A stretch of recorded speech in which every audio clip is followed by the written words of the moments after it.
Fayzli yaxshilar. Mana bulardek mana bug'imiz judayam suvni kam ichadi.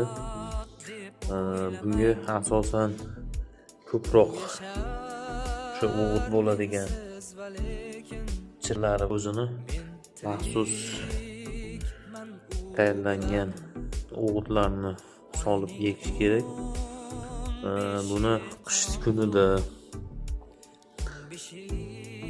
uni boshqa tuvakka o'tkazish mobaynida faqat tomirini teginmagan holatda mana shu holatda o'tkazish kerak.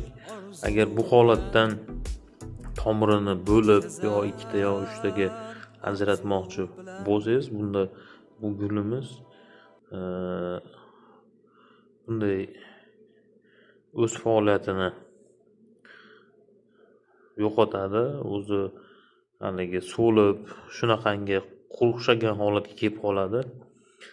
Bu gulimizga faqat kam 2 kunda bir suv kerak. Qish kunida bo'ladigan bo'lsa faqat issiq joyda saqlab, mana shunday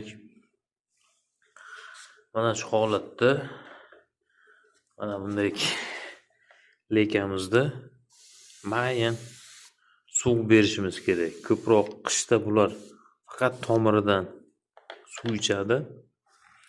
Undan tashqari o'zini barglaridan ham ko'proq suv ichadi.